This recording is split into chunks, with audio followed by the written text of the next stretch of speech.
बिस्मिल्लाहिर्रहमानिर्रहीम। आज़ादी दुनिया की सबसे बड़ी नेमत है। जब 1947 में पाकिस्तान बढ़ा और तहरीक पाकिस्तान जो है वो कामयाब हुई और हमारे लाखों लोगों ने हिजरत की, जो कि दुनिया में एक बहुत बड़ी हिजरत थी किसी मुल्क बनने के बाद। और यही नारा था कि पाकिस्तान का मतलब क्या, ला इलाहा इल्लल्लाह। और इस नारे के ऊपर लोगों ने अपनी घर बार छोड़ के पाकिस्तान हिजरत की और लाखों लोग जो हैं वो शहीद हुए। और पूरी ट्रेन्स जो आती थी उनमें बहुत कम लोग ऐसे थे जो ज़िंदा बचे। और इस तरीके से पाकिस्तान बना 1947 में। हम आज उन शुहदा को खराज तहसीन पेश करते हैं, अपने उन लीडर्स को खराज तहसीन पेश करते हैं, ख़ास तौर पे कायद-ए-आज़म मोहम्मद अली जिन्ना और उनके तहरीक पाकिस्तान के साथी, जिन्होंने पाकिस्तान बनाने के अंदर कायद-ए-आज़म की जद्दोजहद का साथ दिया।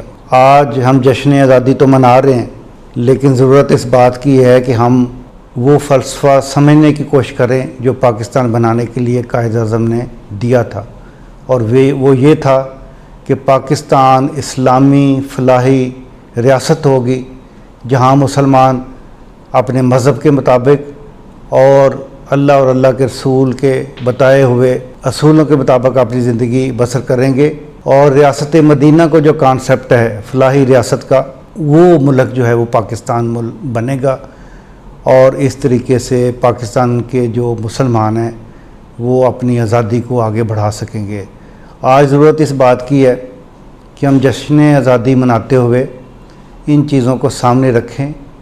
और मैं ये समझता हूँ कि आज की हुकूमत और प्राइम मिनिस्टर पाकिस्तान रियासत मदीना की बात करते हैं। रियासत मदीना दुनिया की पहली वो फलाही रियासत थी जिसमें ख़ास तौर पे जो निचला तबका था उसको वो तमाम हकूक़ दिए गए जो कि हुकूमत की ज़िम्मेदारी होनी चाहिए, जिसमें नान नुफ़्का है, मकान है, हर चीज़ जो है वो दी गई।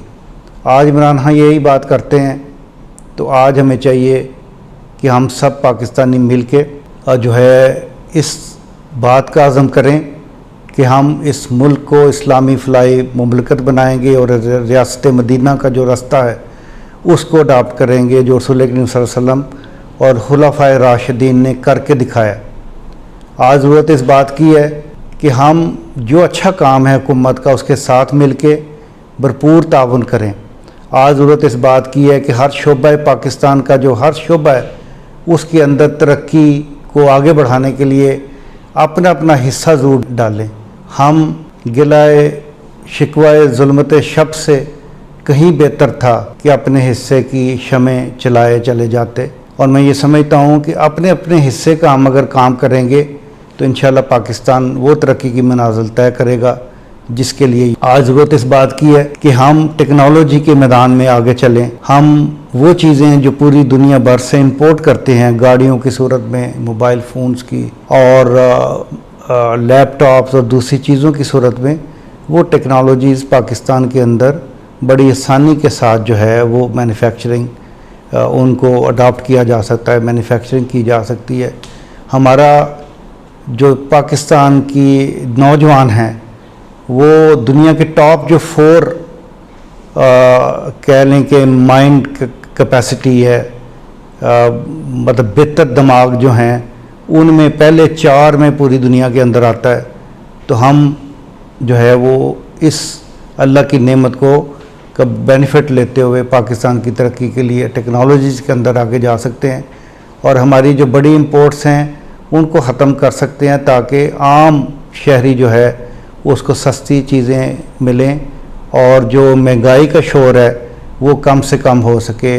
और टेक्नोलॉजी के साथ साथ टूरिज़म जो है उसके बढ़ने से कारोबार जो SMEs हैं जैसे सियालकोट फैसलाबाद और गुजरांवाला गुजरात शहर हैं उनको मज़ीद सपोर्ट करने से हम ये तरक्की जो है मज़ीद आगे बढ़ा सकते हैं। और मेरा पैगाम यही है कि मिल जुल के मोहब्बत के साथ जो है हम पाकिस्तान की तरक्की के लिए काम करें और जिस जिस शोबे में हम हैं उस शोबे में दयानतदारी के साथ अपनी ज़िम्मेदारी को पूरी करते हुए इस मुल्क की जो है वो इस मुल्क को आगे बढ़ाने के लिए, इस मुल्क की तरक्की के लिए अपना हिस्सा ज़रूर डालें। यही जश्न आज़ादी का पैगाम भी है और यही पाकिस्तान बनने का मकसद भी था।